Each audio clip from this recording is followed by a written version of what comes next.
Shalom, saudara-saudara yang dikasihi oleh Tuhan Yesus Kristus. Saya kira benarlah tadi lagu yang sudah kita nyanyikan, yaitu bahwa Tuhan Yesus ajaib, Tuhan kita ajaib, kasih-Nya selalu ajaib bagi kita, yang juga tadi sudah disaksikan oleh Gita, bagaimana Tuhan Yesus ajaib mengangkatkan, menguatkan, sehingga kita bisa sidang dengan baik. Ada dua keajaiban terbesar sebenarnya yang dilakukan oleh Tuhan Yesus. Yang pertama ialah bahwa Tuhan Yesus lahir dari perawan Maria. Itu adalah keajaiban tunggal yang tidak pernah terjadi dalam sejarah peradaban umat manusia.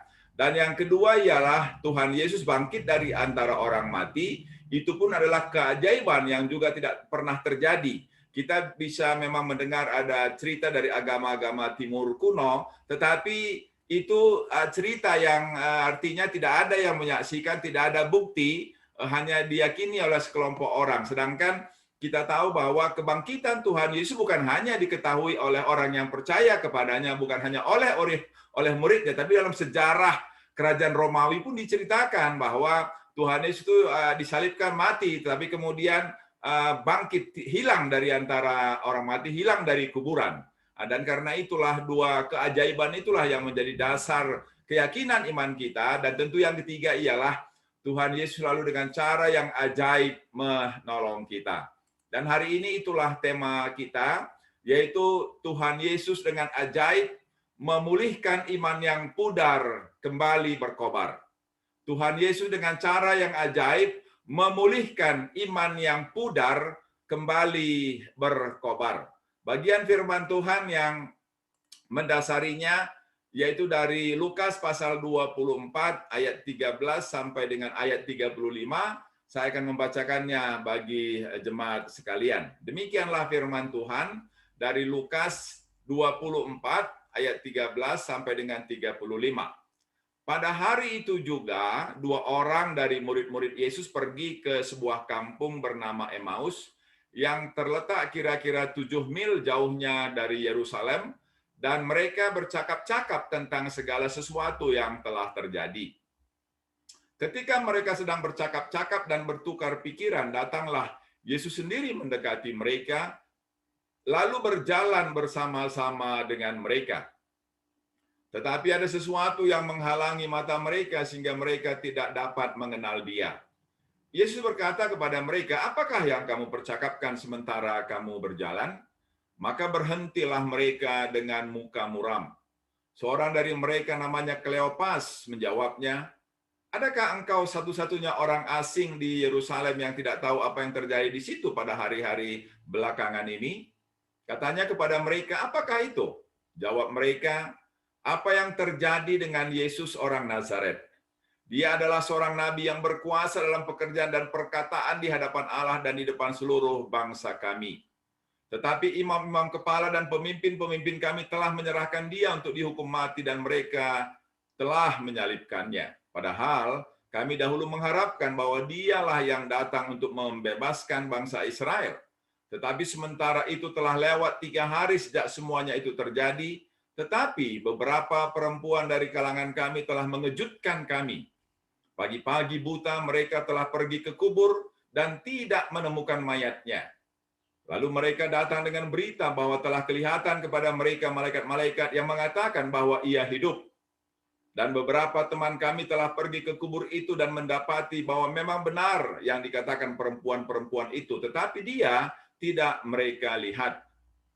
Lalu ia berkata kepada mereka, "Hai kamu orang bodoh, betapa lambannya hatimu sehingga kamu tidak percaya segala sesuatu yang telah dikatakan para nabi.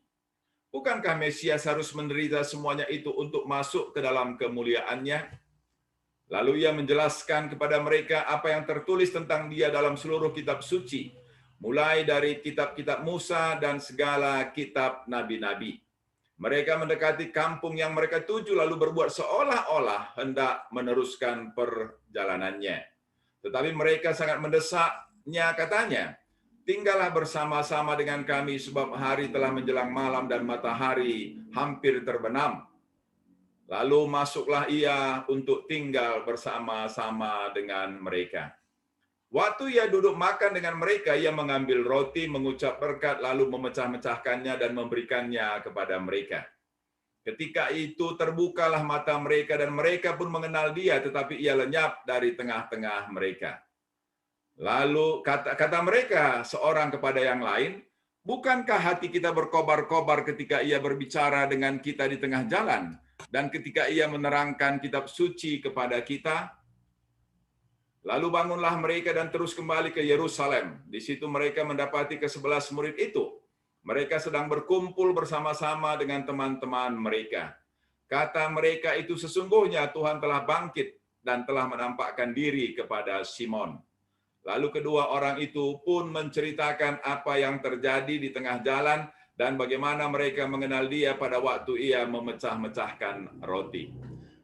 Saudara-saudara yang dikasihi oleh Tuhan, jemaat yang dikasihi oleh Tuhan Yesus Kristus, bagian dari Lukas 24 ayat 13 sampai 35 ini adalah bagian yang paling banyak dibahas oleh para ahli setelah tentu perjamuan kudus. Dari segi sastranya pun itu dianggap karya sastra yang terbaik dari Lukas. Dari unsur kronologinya pun itu dianggap yang paling sempurna juga dari Lukas.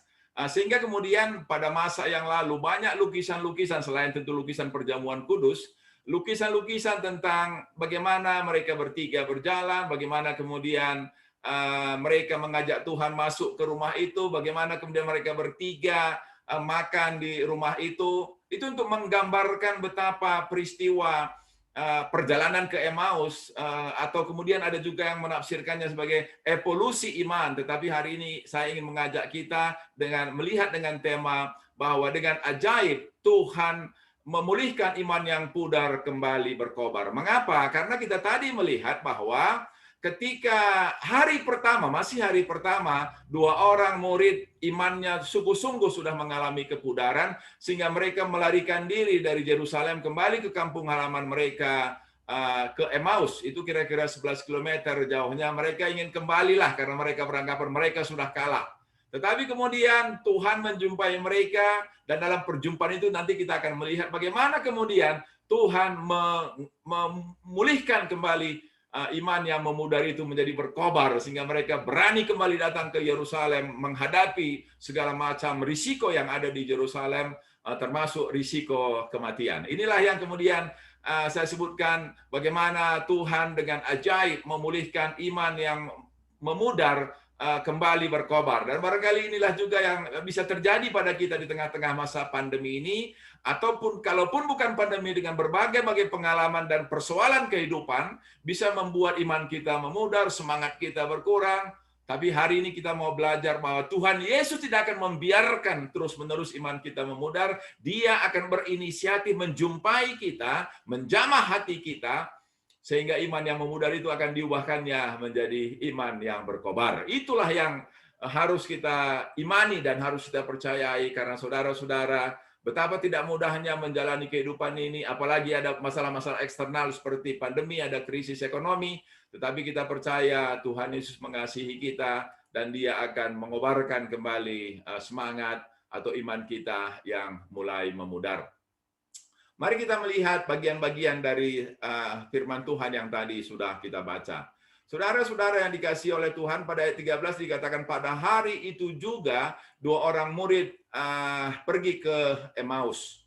Salah satu nama memang disebut Kleopas. Siapakah nama yang satu lagi? Ini tentu banyak para ahli berbeda pendapat, tetapi ada satu ahli juga yang mengatakan bahwa satu orang itu kemungkinan adalah Lukas.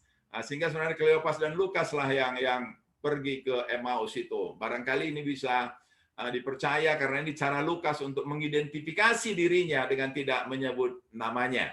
Saudara-saudara, tetapi yang juga menarik ialah bahwa pada hari pertama ini bukan artinya ialah setelah kebangkitan Tuhan mereka langsung pergi. Tidak. Kalau kita baca di ayat-ayat berikutnya, mereka itu pergi setelah perempuan-perempuan di pagi-pagi subuh pergi ke kuburan Tuhan, dan kemudian tidak lagi melihat ada Tuhan di sana, kemudian sudah mendengar dari malaikat Tuhan bahwa Tuhan Yesus sudah bangkit dari antara orang mati, lalu kemudian Petrus juga sudah pergi ke sana, dan beberapa murid yang lain sudah melihat bahwa Tuhan Yesus tidak ada di sana. Memang mereka belum berjumpa dengan Tuhan Yesus yang bangkit itu. Karena itulah mereka kemudian pergi ke Emmaus. Oleh karena itu, mereka bukan sama sekali belum mendengar berita kebangkitan itu. Tetapi belum ada juga di antara murid-murid itu yang mereka dengar beritanya sudah berjumpa dengan Tuhan Yesus yang bangkit itu. Jadi dengan demikian barangkali bisa kita katakan mereka inilah yang pertama sekali berjumpa dengan Tuhan Yesus yang bangkit. Tetapi saya kira memang beginilah rapuhnya manusia. Mereka sudah 3,5 tahun kurang lebih bersama-sama dengan Tuhan, melihat banyak keajaiban yang Tuhan lakukan, menyembuhkan orang yang sudah tidak bisa disembuhkan oleh siapapun, mengusir setan, mengalahkan kekuatan kedahsyatan alam dengan menenangkan misalnya badai topan. Mereka lihat semua, dan mereka juga melihat bagaimana pengajaran-pengajaran Tuhan yang unik dan orisinal, dan semua itu membuat mereka semakin kagum kepada Tuhan selama 3,5 tahun itu. Dan juga sudah 4 kali Tuhan mengatakan bahwa Tuhan akan pergi ke Yerusalem, dan Tuhan akan ditangkap oleh para pemimpin agama, akan disalibkan, tetapi mati, dan tetapi pada hari yang ketiga Tuhan akan bangkit dari antara orang mati. Tetapi itu pun ternyata tidak membuat mereka kuat menghadapi penolakan, menghadapi kematian Tuhan. Kematian Tuhan sungguh-sungguh menghancurkan hati mereka. Tetapi saudara-saudara yang dikasihi oleh Tuhan, yang menarik juga ialah bahwa setelah saya baca seluruh bagian ini, Tuhan tampaknya memahami kerapuhan murid-muridnya.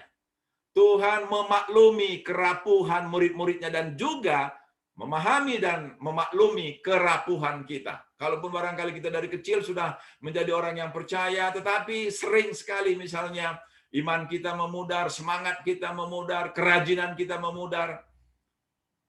Kalau menurut firman Tuhan ini, Tuhan bisa memaklumi, bisa mengerti, dan Tuhan akan memulihkan kembali.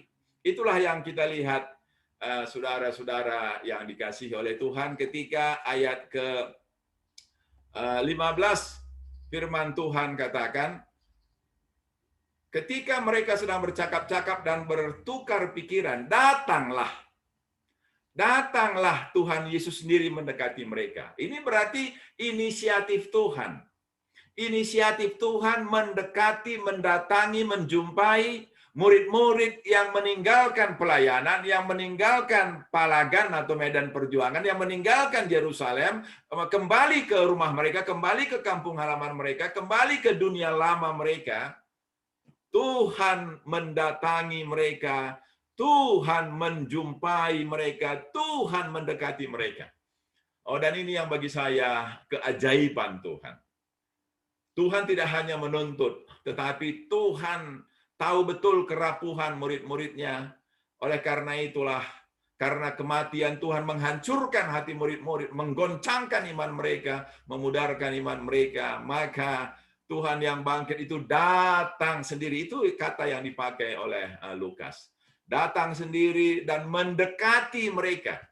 Lalu berjalan bersama-sama dengan mereka. Saudara-saudara, saya pernah menulis satu buku Plan Gereja yang Kontekstual. Dalam satu bagian di situ saya katakan, aku akan bersama jemaat sampai ke pintu penjara. Sebelumnya, dalam artikel itu saya ceritakan bahwa sebelumnya ketika jemaat masuk penjara karena nakal, saya bilang, biarlah dia terima akibatnya. Sudah dibilang berulang kali, masih juga melakukan pelanggaran hukum, maka biarkanlah dia. Jadi itulah barangkali juga hukum yang ada pada kita, entah di hati kita atau di komunitas kita, bahwa kalau sudah 3 kali orang berbuat salah, maka sudah layaklah kita menghukum mereka. Membiarkan mereka menerima akibat dari kedegilan hati mereka. Tetapi luar biasa ketika Firman Tuhan katakan, lalu Tuhan berjalan bersama-sama dengan muridnya yang sudah pudar imannya. Barangkali bisa kita ubah ini kalimatnya menjadi seperti itu. Tuhan berkenan berjalan bersama-sama dengan muridnya yang sudah pudar imannya. Barangkali juga bisa kita katakan, Tuhan berjalan bersama-sama dengan saya yang sudah mulai melemah semangat iman, yang sudah mulai memudar iman, yang sudah mulai ingin kembali ke jalan yang lama, ke manusia yang lama. Barangkali tidak salah juga kalau saudara sebutkan itu dalam hati saudara. Tuhan Yesus berjalan bersama-sama dengan aku ketika aku sedang hancur hati, ketika aku sedang lemah iman, ketika sudah pudar imanku, ketika aku ingin kembali ke jalan yang lama, ketika aku dikuasai oleh dosa, tapi Tuhan Yesus mau berjalan bersama-sama dengan aku. Itu keajaiban Tuhan, saudara-saudara. Itu keajaiban yang luar biasa. Nah, nabi-nabi selalu membuat hukum. Kalau melanggar, biarlah engkau menerima akibat dari hukummu itu. Dan juga ya Tuhan dari dalam perjanjian lama mengatakan hal yang sama, bahwa kalau engkau keras hati, saya membaca misalnya terakhir-terakhir ini riwayat hidup Salomo, Tuhan menjanjikan bahwa Salomo akan terus memimpin, tapi ketika Salomo sudah melanggar perjanjiannya dengan Tuhan, maka Tuhan mengatakan akan merobek, mengoyak kerajaan itu. Nah, itu karena Salomo melanggar peraturan. Tapi hari ini Tuhan Yesus mengatakan, ia berjalan bersama-sama dengan murid-muridnya yang sudah pudar imannya. Tetapi walaupun Tuhan berjalan-jalan bersama dengan murid-muridnya, murid-muridnya tidak dapat mengenal dia. Ada dua kali kata mengenal dipakai dalam perikop ini. Satu di ayat 16 dan satu di ayat 31. Ketika saya periksa bahasa aslinya sama saja, periginosko. Yang di ayat 16 periginosko dan juga yang di ayat 31 periginosko. Itu sama. Sama, tetapi tentu maknanya pastilah berbeda. Walaupun bahasa Yunani memiliki kosakata yang demikian luas, tensis yang sangat banyak, tetapi kata yang dipakai tetap sama. Tapi saya yakin bahwa pastilah kata mengenal di sini bukan hanya mungkin mengenal secara fisik, tapi mengenal dalam arti yang lebih luas lagi. Murid-murid itu tidak mengenal Tuhan yang bersama-sama dengan mereka 3,5 tahun. Mereka tidak mengenal Tuhan yang mereka kagumi, yang mereka sembah selama ini. Mengapa mereka sampai tidak mengenal? Saya kira karena kekacauan hati mereka menguasai mereka. Kehancuran hati mereka menguasai mereka. Pudarnya iman mereka membuat mereka gelap mata sehingga mereka tidak bisa lagi mengenal siapa yang mengasihi mereka. Tuhan Yesus yang mengasihi mereka. Saudara-saudara, luar biasa kalau iman sudah mulai memudar, maka yang lain pun sudah bisa memudar. Mata kita pun sudah memudar, tidak lagi bisa mengenal. Orang-orang yang mau berbuat baik kepada kita pun tidak lagi bisa kita kenal. Karena kekacauan hati yang demikian hebat. Itulah yang terjadi pada murid-murid. Tetapi apakah dengan demikian Tuhan meninggalkan mereka? Tidak. Malah Tuhan memancing mereka. Apa sih sebenarnya yang membuat mereka galau? Apa sih yang membuat mereka hancur dan kemudian terbongkarlah ketika mereka menceritakan. Apa yang mereka ceritakan? Yang mereka ceritakan ialah apa yang terjadi pada Yesus orang Nazaret. Dia seorang nabi yang berkuasa dalam perkataan dan pekerjaan di hadapan Allah dan di seluruh bangsa kami. Tetapi imam-imam dan para pemimpin kami telah menyerahkan dia, dihukum mati dan menyalibkannya. Itu rupanya salah satu penyebab mengapa iman mereka pudar. Karena Tuhan yang mereka sembah, Tuhan yang mereka kagumi, dihukum, kemudian disalibkan oleh para pemimpin agama mereka. Lalu ayat 21, ini juga menarik. Karena di ayat 21 dikatakan, padahal kami dahulu mengharapkan bahwa dialah yang datang untuk membebaskan bangsa Israel. Nah, jadi rupanya memang ada terselip harapan pribadi atau harapan bangsa dari murid-murid itu, bahwa Tuhan Yesus bukan hanya sebagai pemimpin rohani, bukan hanya sebagai penembus dosa, melainkan juga ialah sebagai pemimpin bangsa dan juga penebus, pelepas bangsa dari kekuasaan penjajah bangsa Romawi. Apakah itu salah? Saya baca keseluruhan bagian ini, tidak ada yang salah. Dan bahkan ketika Tuhan Yesus naik ke surga pun, mereka katakan, apakah engkau akan pulihkan kembali bangsa Israel? Tuhan pun tidak menyalahkan mereka, tetapi Tuhan kemudian mengalihkan orientasi mereka bahwa mereka akan menjadi saksi Tuhan di Yerusalem, di Judea, dan seterusnya. Nah, itu berarti bahwa saya kemudian belajar lagi mengerti, tidak salah juga kalau kita punya harapan untuk diri kita misalnya menjadi sangat tua, bayak, menjuah-juah, tentu tidak salah, karena Tuhan pun tidak menyalahkan mereka, kita mengharapkan dia untuk menjadi pemimpin bangsa, walaupun bukan itu yang utama, karena Tuhan mau berikan yang lebih besar lagi, karena Tuhan bukan hanya Tuhan orang Israel, tapi Tuhan seluruh umat manusia. Tetapi kita belajar bahwa itulah rupanya yang menghancurkan hati mereka, yang kemudian mengecewakan mereka, dan kemudian yang memudarkan iman mereka.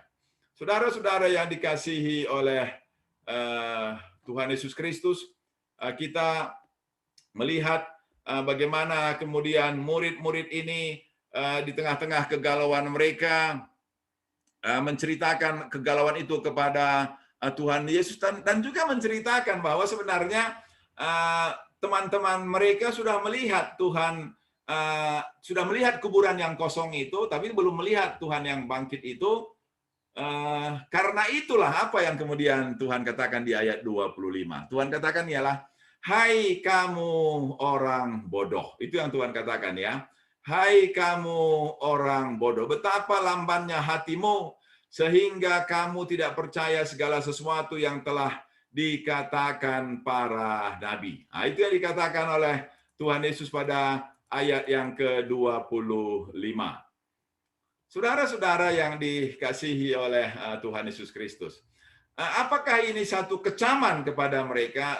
Memang bahasanya dikatakan di situ ialah hai kamu orang bodoh, tapi ini sapaan seorang guru kepada murid-muridnya, sapaan dari seorang ayah kepada anaknya. Bodoh itu bukan penghinaan, tapi mengapa kamu begitu lamban? Tetapi saya yakin betul kalau kita lihat ayat sebelumnya, Tuhan mengerti, Tuhan memaklumi keadaan murid, tapi juga sekaligus juga Tuhan mengingatkan bahwa ada kelambanan bagi mereka untuk bisa melihat perubahan yang demikian cepat. Tuhan mati pada hari Jumat dan kemudian pada hari Minggu Tuhan sudah bangkit dari antara orang mati. Agak lambatlah mereka. Harusnya mereka bisa kemudian melihat karena Tuhan sudah mempersiapkan dengan mengatakan 4 kali kepada mereka bahwa Tuhan yang mati itu akan bangkit kembali. Saudara-saudara yang dikasihi oleh Tuhan, ayat 27 mulai katakan, lalu Tuhan menjelaskan kepada mereka semua apa yang dibuatkan di perjanjian lama. Dan saya kira ini sudah Tuhan katakan juga kepada mereka. Tuhan ulang kembali mengajarkannya kepada mereka. Dan kemudian episode berikutnya dimulai, yaitu akhirnya sampailah mereka ke Emmaus. Sampai mereka di rumah Kleopas barangkali. Lalu kemudian Tuhan menunjukkan bahwa dia ingin meneruskan perjalanan. Tetapi mereka berdua mendesak Tuhan, tinggallah bersama-sama dengan kami. Jadi saudara-saudara, walaupun iman mereka sudah mulai memudar, tapi semangat persaudaraan, semangat hospitality atau keramah tamahan dan kebaikan masih ada pada mereka. Jadi kalau mereka tadi orang karo barangkali walaupun sudah goncang imannya, tapi kekaroannya masih ada lah. Ya, artinya masih ada kini hamatan, masih ada kini hangken, masih ada ingin memberi makan orang yang sedang bersama-sama dengan mereka. Walaupun mereka dikenal di perjalanan, tapi mereka mengajak Tuhan untuk masuk ke rumah itu. Saudara-saudara, kemudian apa yang terjadi waktu ia duduk makan dengan mereka, ia mengambil roti, mengucap berkat, lalu memecah-mecahkannya dan memberikannya kepada mereka. Ini pun kan sesuatu yang ajaib ya. Mengapa ini ajaib? Karena kan Tuhan Yesus sebagai tamu di rumah itu. Harusnya tuan rumah lah yang membagi-bagikan. Tetapi ketika roti sudah tersaji, langsung Tuhan menempatkan dirinya sebagai guru dan sebagai Tuhan di situ, dan kemudian mengambil roti ini. Maka Mengapa Tuhan lakukan itu? Saya kira supaya menolong murid-murid itu mengingat kembali perjamuan kudus yang sudah pernah mereka lakukan, atau mengingat kembali bagaimana sehari-hari Tuhanlah yang selalu memulai mengambil makanan dan membagi-bagikannya kepada murid-muridnya. Jadi dengan cara itu Tuhan Yesus mengajak mereka untuk melihat kembali apa yang sudah mereka alami selama 3,5 tahun bersama-sama. Saudara-saudara, ini sesuatu yang luar biasa. Segala cara Tuhan lakukan untuk membuat kita percaya. Dan juga ayat ini mengajarkan sekarang saya bagaimana berdoa ketika makan. Kadang-kadang atau terlalu sering ketika makan, sudah makan diberi masih minta lagi, Tuhan berkatilah supaya makanan ini memberikan kesehatan kepada kami. Nah, itu kita minta lagi, padahal makannya pun tadi sudah kita terima. Sekarang saya berdoa ketika makan mengikuti apa yang Tuhan Yesus ajarkan, mengucap syukur saja. Mengakui bahwa makan ini adalah pemberian dari Tuhan. Kami bersyukur dan kami berterima kasih. Saya tidak minta lagi supaya makanan itu memberikan kesehatan. Pokoknya apapun yang dari Tuhan pasti akan memberikan kebaikan bagi kita. Jadi saya sudah mengubah pola doa saya, hanya mengucap syukur ketika Tuhan memberikan makan. Dan apa yang terjadi dengan apa yang Tuhan lakukan? Saudara-saudara yang dikasihi oleh Tuhan. Sementara mereka bercakap-cakap, kemudian firman Tuhan katakan, waktu mereka makan itu, ayat 31, ketika itu terbukalah mata mereka, dan mereka pun mengenal Dia, tetapi Ia lenyap di tengah-tengah mereka. Jadi tadi saya sudah katakan bahwa kata mengenal di sini pun periginosko juga, sama dengan yang ayat 16 tadi. Tiba-tiba yang menghalangi mata mereka terhilang, dan mereka melihat bahwa Tuhan Yesuslah yang bersama-sama dengan mereka, dan seketika itu juga Tuhan lenyap dari hadapan mereka. Ada satu tafsiran juga yang mengatakan Tuhan lenyap dan kemudian masuk ke dalam roti itu, karena roti itulah yang mereka makan dan itulah yang kemudian menjadi tubuh Tuhan. Jadi peristiwa perjalanan ke Emmaus ini dilihat juga bagaimana Tuhan memulihkan semangat iman dengan perjamuan kudus. Nah, kita barangkali minggu-minggu depan akan kembali melakukan perjamuan kudus, dan biarkanlah seperti yang dialami oleh dua murid Emmaus ini, kita mengalami lagi pemulihan, melihat lagi langsung Tuhan, merasakan lagi langsung Tuhan, menyatu lagi dengan Tuhan, dan itu mengobarkan kembali semangat iman kita. Dan itulah yang terjadi pada murid-murid ini, saudara-saudara yang dikasihi oleh Tuhan. Ayat 32 firman Tuhan katakan, setelah Tuhan Yesus lenyap, kata mereka seorang kepada yang lain, bukankah hati kita berkobar-kobar ketika Ia berbicara dengan kita di tengah jalan dan ketika Ia menerangkan kitab suci kepada kita? Rupanya memang waktu di jalan itu pun sudah ada di tengah-tengah hati yang iman yang sudah mulai pudar, tapi ketika Tuhan menjelaskan firman Tuhan, nubuatan para nabi, berkobar juga, tapi antara iman yang pudar dan iman yang berkobar masih berperang lah ya, berperang, dan kemudian mencapai puncaknya ketika mereka makan bersama, dan kemudian menanglah iman berkobar yang diberikan Tuhan kepada murid-murid. Dan bagaimana kemudian iman yang berkobar itu mengubahkan murid-murid, kita lihat di ayat 33, lalu bangunlah mereka. Kalau tadi tunduklah mereka, pulanglah mereka ke Emmaus, sekarang bangunlah mereka dan terus kembali ke Yerusalem.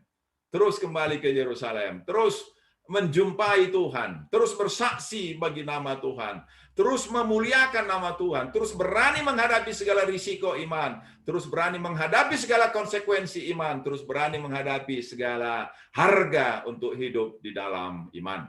Dan mereka menjumpai ke-11 murid di situ, mereka sedang berkumpul bersama-sama dengan teman-teman mereka. Dan kemudian mereka sama-sama simpulkan, sesungguhnya Tuhan telah bangkit dan telah menampakkan diri kepada Simon Petrus. Jadi saudara-saudara yang dikasihi oleh Tuhan, inilah pada hari ini bagian firman Tuhan yang istimewa yang sudah sampai kepada kita, bahwa Tuhan Yesus dengan ajaib bisa memulihkan kembali iman yang pudar, kembali berkobar. Bagaimana caranya? Tuhan berinisiatif, Tuhan menjumpai, Tuhan mendekati, Tuhan berjalan bersama-sama, Tuhan bercakap bersama-sama. Oleh karena itu, bila kita sedang menghadapi iman yang mulai memudar, semangat yang mulai memudar, keadaan yang mulai memudar, maka biarkanlah Tuhan menjumpai kita. Biarkanlah Tuhan bercakap-cakap dengan kita terus membaca firman Tuhan, dengan terus berdoa. Jangan biarkan iman yang memudar itu memutus rantai kita membaca firman dan kita berdoa. Harapkanlah dengan membaca firman Tuhan itu Tuhan bercakap-cakap dengan kita. Harapkanlah dengan doa itu Tuhan berjalan-jalan bersama dengan kita. Dan percayalah Tuhan akan meneruhkan semangat yang berkobar kembali, iman yang berkobar kembali untuk berani menghadapi kehidupan ini, berani bersaksi atas nama Tuhan, berani memuliakan nama Tuhan, dan bahkan berani berkorban apapun bagi kemuliaan nama Tuhan, karena kuasa Tuhan menguasai hati kita. Tuhan memberkati. Amin.